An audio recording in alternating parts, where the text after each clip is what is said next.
también tiene que expresarme algo. Entonces, el elemento de discusión era que los objetos ya no eran objetos sin significado, sino comenzaban a ser objetos con significado.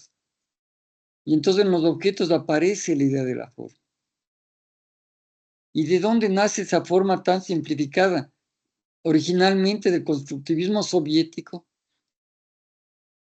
que influyó notablemente en el neoobjetualismo de los Países Bajos, fundamentalmente Holanda y Dinamarca, que participaron además en la Bauhaus. Entonces la Bauhaus se transforma en una escuela y que interviene en todo lo que significa la materialización del mundo artificial.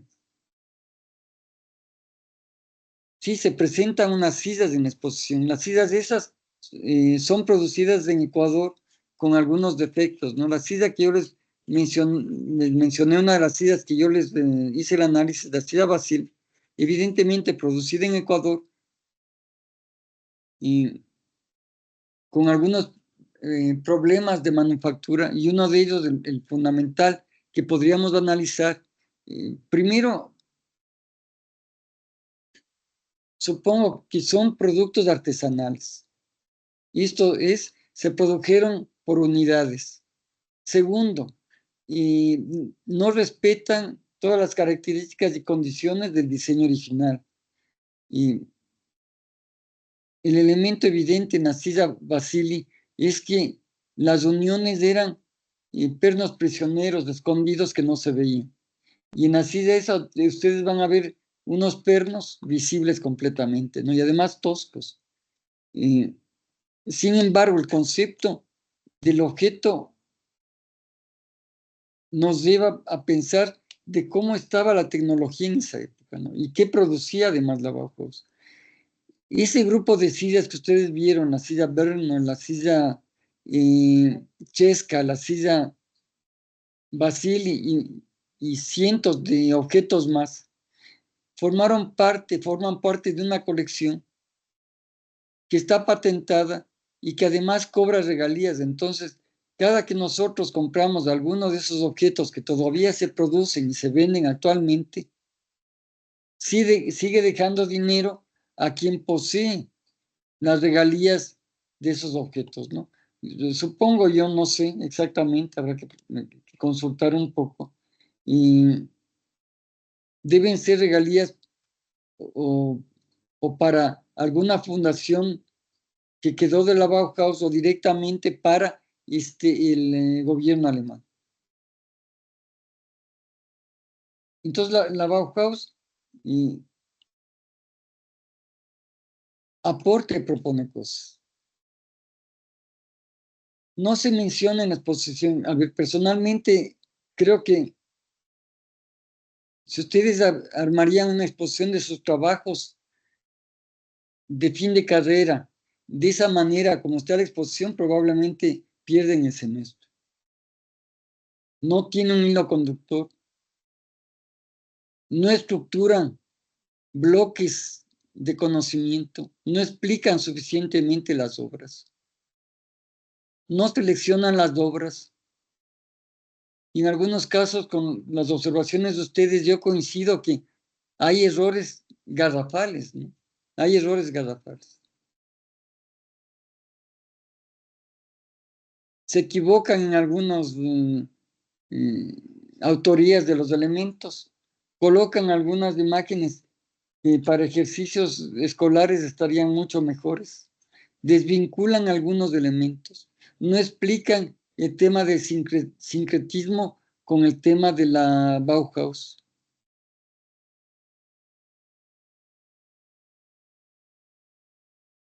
Y claro, la casa de Guápulo probablemente en su momento llamó el interés de todo el mundo, pero ya ha pasado el tiempo y visto cómo trabajaban, sobre todo los arquitectos alemanes el entorno y el paisaje, y además sí tienen obra en grandes desniveles. En el proyecto de la vivienda experimental social y de Mies van der Rohe van a ver algunas casas que tienen varios desniveles, y entonces cómo hacen para ocupar el suelo, cómo hacen para además respetar la topografía del suelo, ¿no? En este caso, la manera de respetar el suelo es excavar lo más que se pueda para poder aprovechar desde más abajo las características y condiciones de un suelo que no les daba mucho rédito financiero, ¿no? Y de eso no se trataba la Bauhaus, sino la Bauhaus quería que justamente con eficiencia, me olvidé de comentarles que buscaban la calidad, la eficiencia y la sistematización de la producción alemana, ¿no? Algunos de ustedes hablaban de que sí, ese es un concepto importante. Lastimosamente todavía en Ecuador no pasa eso, ¿no? Y no sé si ustedes en las materias de construcción, en las materias de materiales o en las materias de estabilidad, les hablan de prefabricados. Nosotros, cuando estudiábamos en los últimos semestres, nos pedían un proyecto y, con un nivel de prefabricación de por lo menos del 80%. No sé si en los ejercicios de taller y en los últimos semestres exijan o pidan eso, pero para nosotros eso era bien complicado. A mí me tocó, cuando nos pidieron eso, me tocó de tema una terminal para esmeraldas, 80% de prefabricación. Complicado para un país que en ese momento, cuando yo estudiaba, y no tenía la perfilería de hierro que tenemos ahora, ¿no? Para comenzar, y entonces, ¿cómo hacerle? Entonces, tratar de utilizar otro tipo de materiales para hacer grandes luces era complicado, ¿no? Y eso no se ve. Y hablamos de la Bauhaus y hablamos del tema de las escuelas. Y por supuesto que la escuela más importante en el país, que además cambia su pensum de estudio radicalmente en los 50, diría yo, por la influencia de un par de personajes que llegan a Ecuador muy influenciados por la arquitectura moderna y con el lenguaje de esa arquitectura, y sobre todo de la zona del Río de la Plata. Recordemos que Le Corbusier visitó esas zonas, y también algunos de los arquitectos alemanes visitaron esa zona, y entonces llega esa influencia directamente, y lo primero que propone uno de ellos, Jones Lodrosola, un plan de ordenamiento de la ciudad. Y en el plan de ordenamiento de la ciudad, evidentemente propone la creación de varias zonas. Una de esas zonas, la zona educativa, y en los sitios cercanos, digamos en los sitios en donde está ahora la Universidad Central, y además propone la creación de la Facultad de Arquitectura. Y uno de sus asistentes, otro arquitecto uruguayo, y más reconocido y más recordado, sobre todo en nuestra Facultad de Arquitectura, y Gato Sobral, desarrolla y planifica el campus de la Universidad Central, y desarrolla el campus de acuerdo a las características y condiciones que la época demandaba. Entonces, a partir de los 50 se desarrolla sobre todo hacia el norte de la ciudad de Quito, desde el centro histórico, desde el límite de la Alameda hacia el norte, la propuesta de un Quito, de otras características de un Quito con otro tipo de lenguaje. Sí es cierto que llegaron algunos arquitectos después de la guerra. Sin embargo, el movimiento moderno comienza a aparecer en el mundo bastante antes, y bastante antes por la migración de arquitectos que venían a América, ¿no? y a trabajar en proyectos o eran buscados por algunos de los, y, de los y más pudientes de nuestro país para que se desarrollen algunos proyectos. Y claro, aparece, por ejemplo, la figura de Carlos Kohn, que hizo varias obras de arquitectura, que además dictaba cátedra en la Facultad de Artes en una de las especialidades. Artes tiene varias especialidades, entonces tiene grabado, tiene escultura, tiene pintura, y tenía una especialidad que era arquitectura. Y entonces muchos de los estudiantes de ahí, o algunos de los estudiantes, se orientaban hacia allá y eran profesores extranjeros. Otro que trabajó ahí en esa escuela es Otto Glass, ¿no? Entonces, cuando llega la propuesta de arquitectura y de la Facultad de Arquitectura, evidentemente ya había un conocimiento.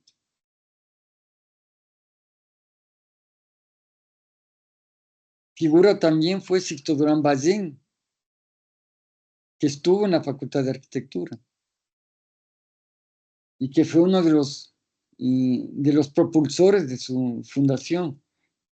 Pero no es que venían solo de Europa, también venían de Estados Unidos. Y la influencia más clara de la Facultad de Arquitectura de la Central, creo yo que viene sobre todo desde Estados Unidos. Pero en el mundo, de acuerdo a lo que hemos estudiado, sí, muchas escuelas, ¿no? La de Francia, que involucraba tanto arquitectura como ingeniería y dictaba esa disciplina conjuntamente. Pero las prominentes estaban en la Bauhaus, de sus temas en la Unión Soviética, y en Estados Unidos dos que hemos estudiado, la de Chicago, que trabajaba más bien sobre el tema de los rascacielos, y la escuela de la Pradera, y de, que inicia Sullivan y que después la lidera Frank Lloyd Wright, que todos conocemos, ¿no? Que genera más bien un modelo, prototipo funcional de vivienda que se replica hasta el día de hoy, ¿no? Que seguimos insistiendo que quizás es una de las mejores opciones, pero además que trabaja el tema de la organización del territorio de una manera bastante distinta a lo que se trabaja en Europa para esa época. Y entonces este par de personajes, Jones Lodriozola y Gato Sobral, no aparecen en la discusión de esta exposición. Y es una lástima, ¿no? Sí aparece el edificio de rectorado de la Universidad Central y un pequeño mensaje ahí a Gato Sobral, pero nada más, nada más.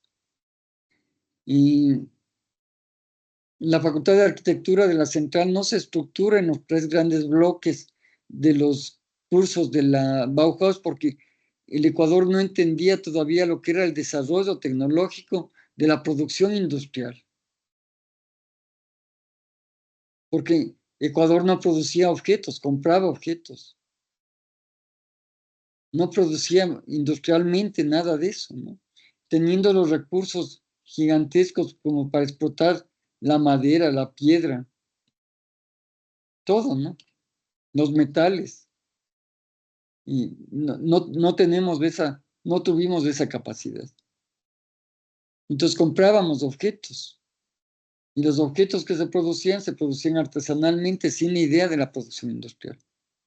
Entonces la Facultad de Arquitectura, al no tener esa conexión con una realidad que le demandaba ese tipo de objetos, más bien trabajó desde una figura más bien lineal, con un incremento de la complejidad en los procesos de enseñanza-aprendizaje del primer año al sexto año de la carrera. Sin embargo, el rigor de la facultad fue tan valioso y el desconocimiento en esta exposición de lo que pasó en la Facultad de Arquitectura de la Universidad Central y hace que se desconozca que es una facultad que tuvo relevancia a nivel de Sudamérica, ¿no? Aparecen un par de carteles respecto a la CLEFA, que es el Congreso Latinoamericano de escuelas y facultades de arquitectura, y nosotros acogimos una de esas, ¿no? Nuestra facultad. Pero no solamente eso, sino que nuestra facultad en la que nosotros estamos coexistiendo ahora, o desde nuestra facultad, se creó la Bienal de Arquitectura de Quito, ¿no? Que internacionalmente es el primer evento descentralizado de la Unión Internacional de Arquitectos que se desarrolló. Después aparecieron bienales en Colombia, bienales en México. Sin embargo, una de las primeras así de impacto internacional, si bien inicialmente de América Latina, o de los países andinos inicialmente y después internacionales, si bien tenía simplemente esa asignación, pero ya comienza a ser un evento internacional que ventajosamente todavía existe, que todavía se puede discutir sobre arquitectura desde distintas visiones ahí en ese espacio. No aparece eso, ¿no? Sí aparecen después la secuela de muchas de las escuelas de arquitectura, aparece en la línea del tiempo, si ustedes detallaron, la Escuela de Diseño de la Católica, de la que yo les había hablado, que fue bien interesante, que fue reconocida como una escuela, como saga de la Bauhaus, ¿no? Y hace unos 5 años más o menos. Y vimos por qué aparece ese objeto que no sabían ustedes cómo explicar, de arte cinético, que ustedes se mueven y comienzan a cambiar las figuras, y arte cinético, ¿no? Las personas que estaban haciendo la explicación de la exposición decían, ah, sí, pero es que esos objetos tienen la ideología capitalista, ¿no? Como que eso mejoraría o empeoraría el carácter o el valor artístico de una obra, ¿no? Y tristemente ubican a la obra de Estuardo Maldonado en Hipercubo en una sala sin contexto, fuera de contexto, cuando pudo haber estado más cercana a las propuestas de la sala principal, ¿no? Y cuando hablamos de sincretismo, yo diría, desde la arquitectura moderna, ¿cuál es la propuesta? O sea, el ejercicio inicial que hicimos en la Plaza de Independencia, ¿cuál sería la propuesta de los objetos que en la exposición, general de esta Bauhaus reverberada podrían caber dentro del concepto de sincretismo? Y no se trata de que yo dibuje un papel tapiz con figuras del neoobjetualismo para decir, así es que la figura es un poco al estilo de los incas, ¿no?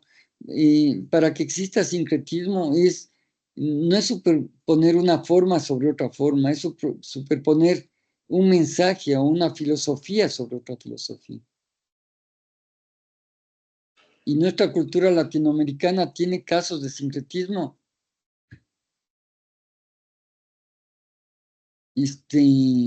importantes, ¿no? Importantes. En nuestro caso, por ejemplo, la Virgen de Cisne, ¿no? La que llaman la Churona, evidentemente está reemplazando a alguna de las figuras ancestrales. No sabemos nosotros claramente cuál es, hay que investigar y hay que indagar, pero tenemos de todas maneras el caso de México, en donde la figura de la Virgen de Guadalupe, que es la Virgen Morena, y que la inteligencia de los conquistadores, en este caso de los franciscanos, logra entender. Y la Virgen de Guadalupe me parece que es la misma que está en la iglesia de Guápulo, ¿no? Que es la que representa a un personaje mítico de los aztecas.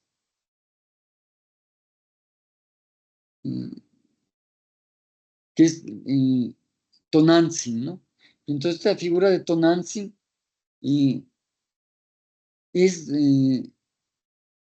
reflejada a través de la Virgen de Guadalupe. No es que tengan la misma figura, sino que por ser morena y por tener algunas de las características propias, entonces los mexicanos asumen que esa Virgen no es que reemplaza, sino que es Tonantzin.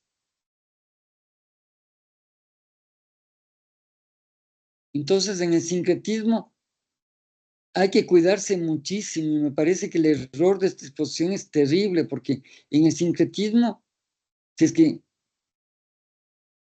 nosotros observamos, tendríamos que decir, no, es que no es Bauhaus, es algún elemento de arquitectura de Ecuador, a pesar de que tenga el toque contemporáneo. Entonces, siempre el sincretismo es un paso más allá. Es la adopción de algo con un aporte gigante.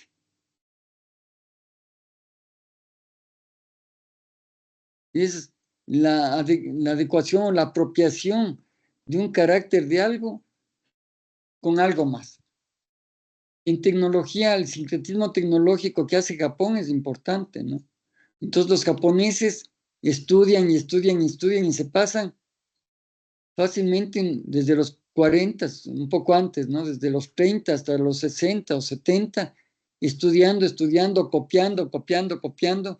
Y después, por ejemplo, en el tema de electrónica, aportaron el tema de la miniaturización directamente de Japón.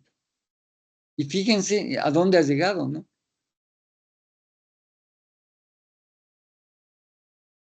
Entonces, incorporo literalmente algo con todas sus cualidades, todos sus atributos y todas sus exigencias, y a partir de eso desarrollo. Y le doy la cara, ¿no?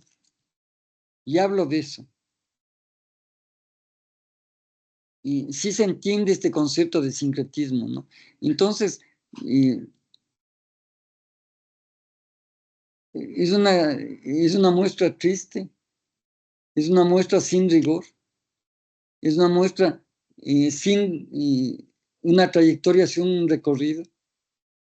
Nos recibe un Walter Gropius en cartón con una ampliación de pésima calidad.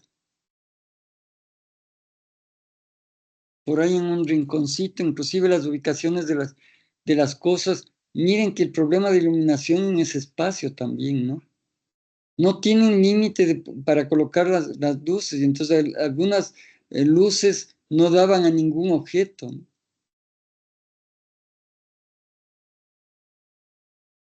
Inclusive eso no cuidaron. Entonces la curaduría de la exposición y mediocre, pésima.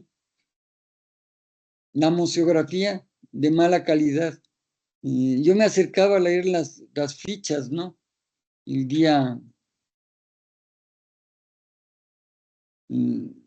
jueves, y veía que ustedes también se acercaban. Yo inicialmente decía, claro, es que yo ya no veo bien. No, pero es que nadie ve bien.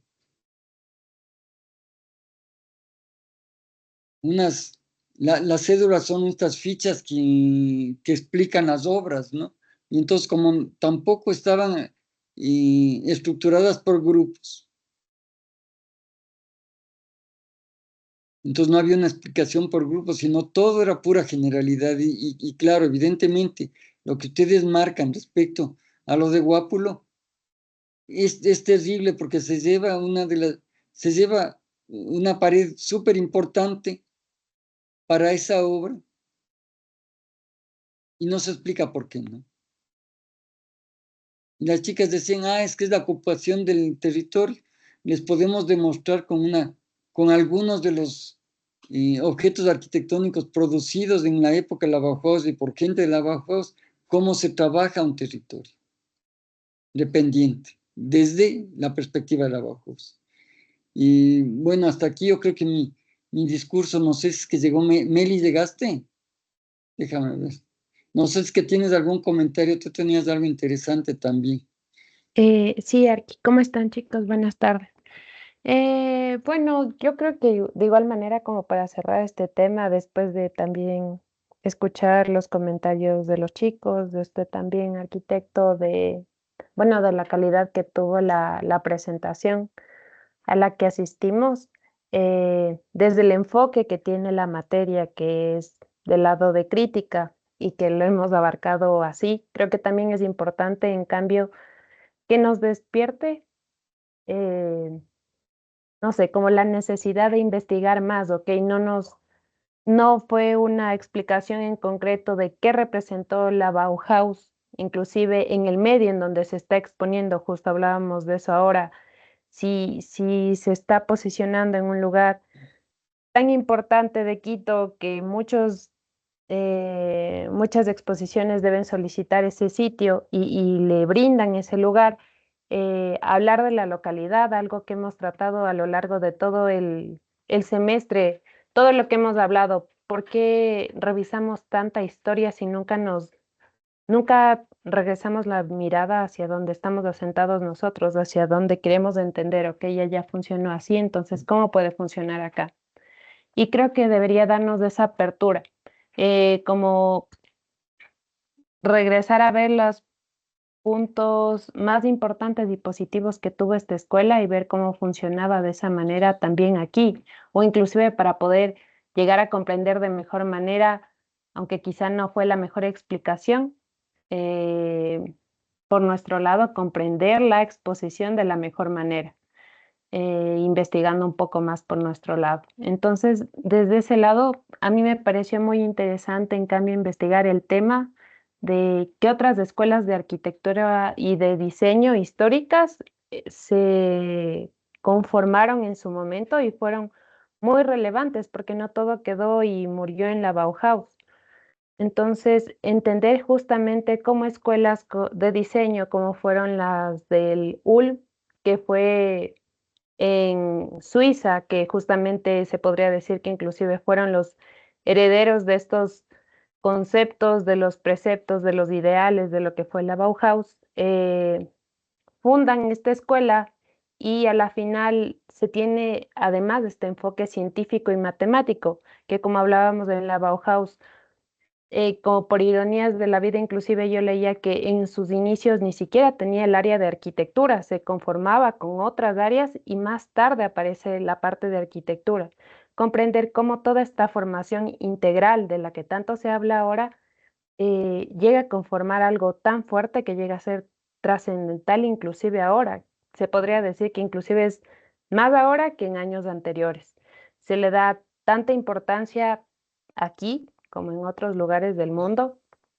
Entonces, creo que sí debería despertarnos esta pregunta de, ok, entonces, ¿qué más podríamos hacer? ¿Cómo podríamos enfocar? ¿Cómo desde la facultad, nosotros viendo inclusive la exposición o habiendo leído las lecturas que hemos tenido o investigado el tema de la Escuela de Diseño de la Bauhaus, decimos por qué en la Facultad de Arquitectura no nos hacen diseñar, no tenemos mobiliario, no tenemos nada del tema de representación gráfica o tenemos solo una parte, pero no es algo que vamos a producir y todo se separa y todo está tan sistematizado y tan especializado que se separa y no sabemos nada más del resto y creo que esto sí nos debe dar a pensar qué más podríamos hacer, qué podríamos desarrollar y hasta qué nivel de detalle deberíamos llegar.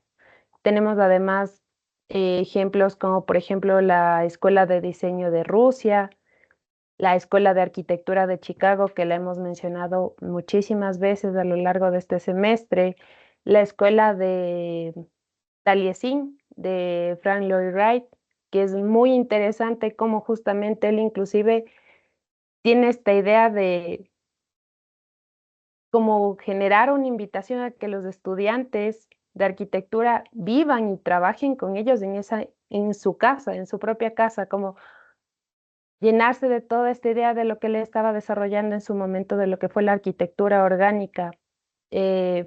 Y tenemos muchísimos más ejemplos, como fue la de Glasgow, por ejemplo, más relacionado al tema de interiorismo, por así decirlo, que son los verdaderos abanderados a la final de todo lo que fue el Art Nouveau, centrado en el tema de diseño de muebles, en las artes decorativas.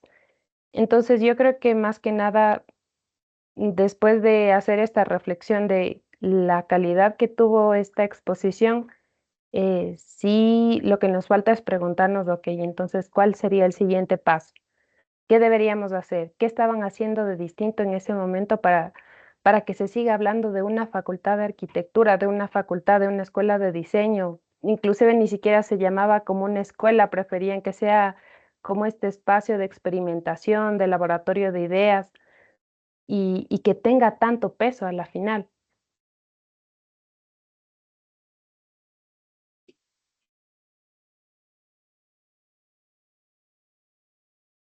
Sí, que lo único que quiero recalcar de lo que dijo Meli, porque ya habíamos hablado bastante de los otros temas, es el sitio en el que está la exposición, ¿no? Y qué artista plástico no quisiera exponer en el Centro Cultural Metropolitano, y cuando presenta su obra se tardan, si es que le dan, se tardan 2 o 3 años para decir está aprobada tu exposición ahí.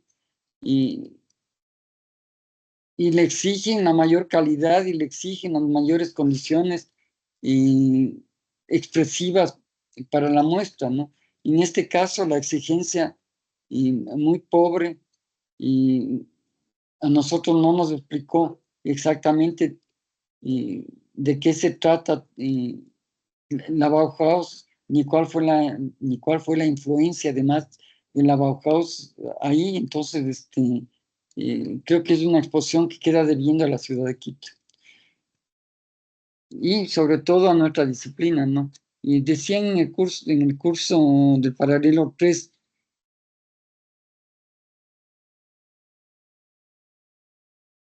una persona que no es de nuestra disciplina, que entra a ver esa exposición, ¿con qué saldrá?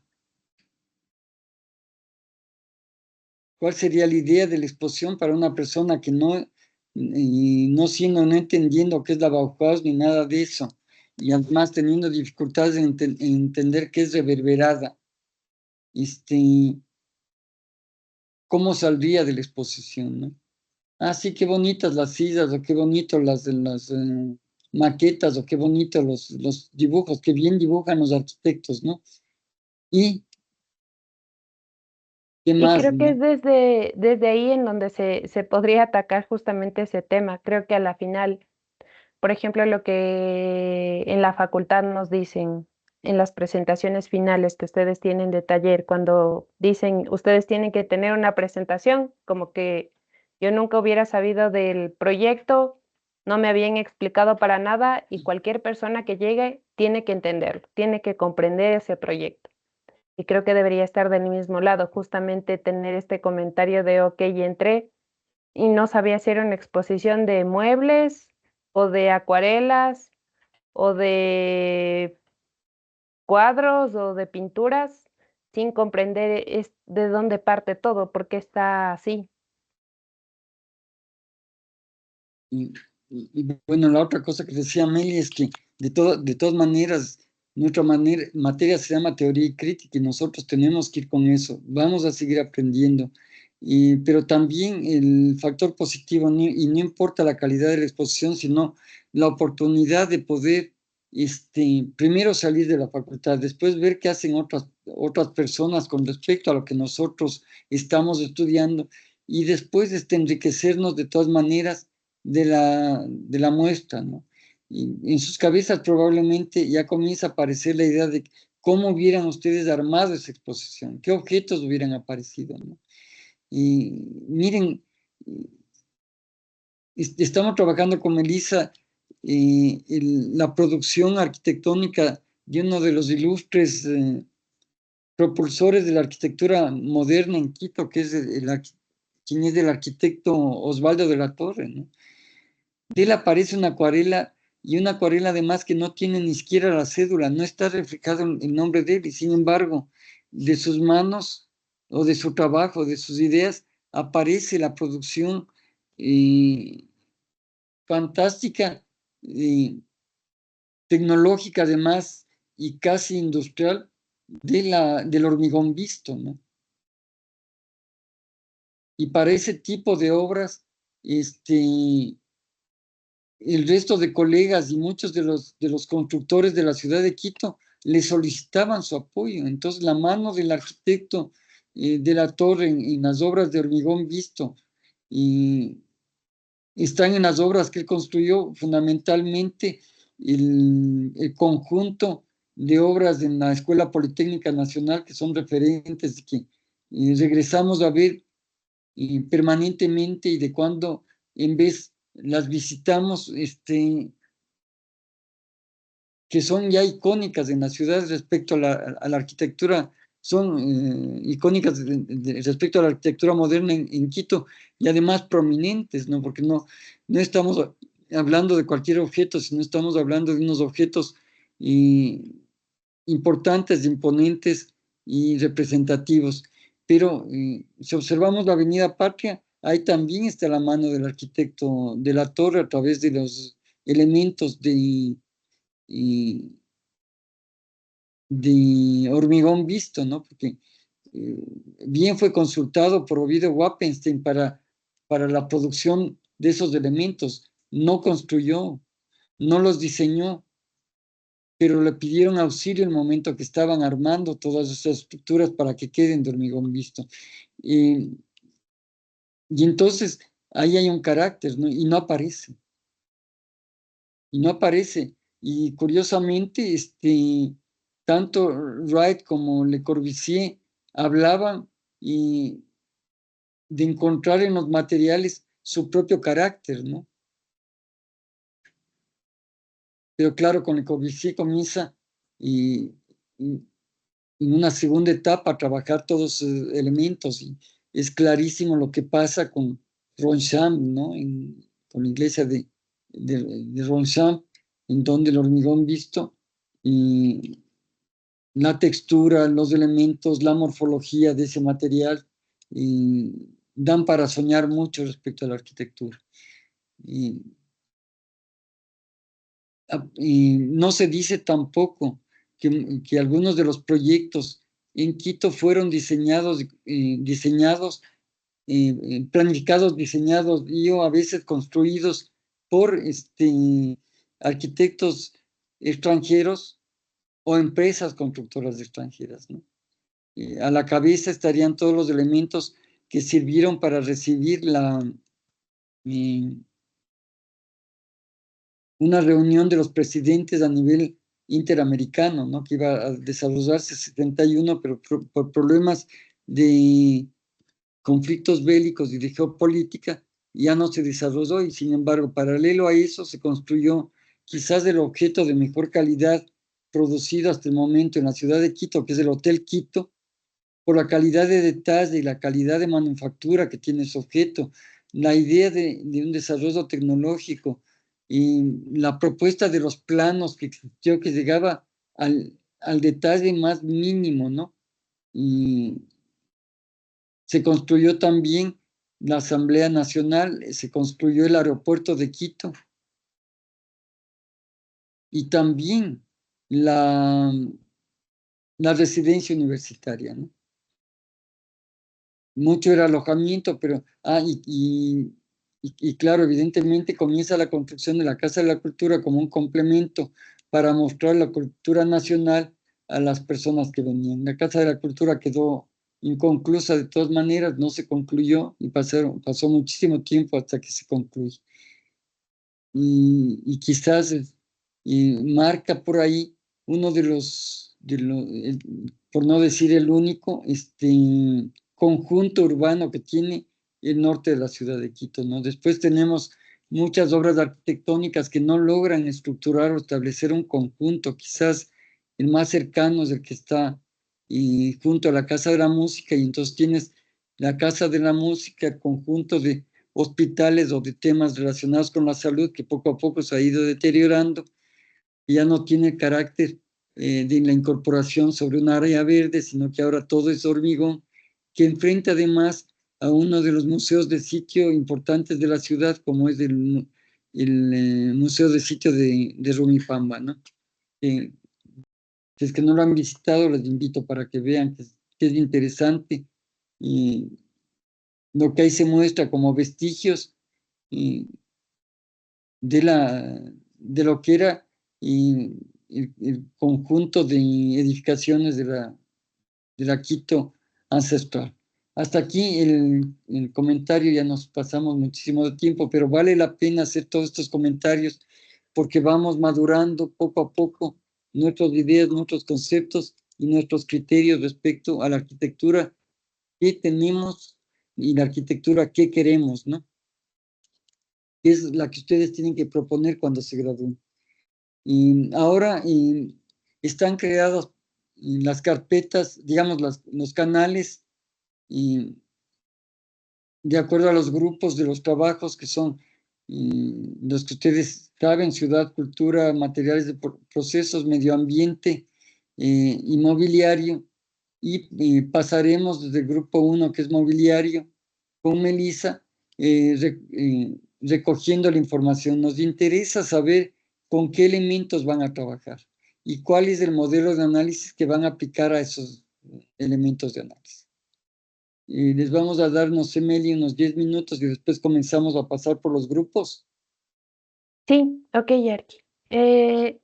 Entonces empezaríamos a pasar a las 5:40 o a las 5:35. A A las las cinco y 5, treinta y cinco. sí, a las 5:40 está bien. Entonces pasamos a las 5:40 y ustedes vamos a discutir, nos van a hablar de los temas, de los problemas que tienen, de las dificultades que existen para la selección, y de ser el caso con Melissa les daremos unas propuestas de algunas opciones o un cambio de dirección. Seguramente no tienen una duda, si no tienen 100,000 dudas, entonces todo eso tiene que reflejarse ahora en las reuniones, ¿no? Y Meli, para el día viernes hay que subir la lectura del capítulo 27 y 31 de los dos, por favor. Capítulo, listo. No, o sea, el 27 y el 31, el resto no, los que están en la mitad no, ¿verdad? No, porque yo quiero ya con eso cerrar y tratar de cerrar todo el tema. O a ver, déjame pensar bien, porque a lo mejor hacemos 27 y 28, después 30 y 31 para el lunes. Sí, porque esos ya encerrarían la tercera etapa, la tercera parte del libro de Curtis. Porque justamente ahí está el tema de lo local. Ujú. Igual pudiéramos ver al final de esta clase, Ok. según cómo se desarrolla. Ya listo, arquitecto. Revísate el índice. Si tienes lo de Curtis en Sí, tu compu, revísate el índice y veamos qué hacemos. ok, ahora lo reviso. Ya, Ya, entonces arquitecto. en 13 minutos pasamos.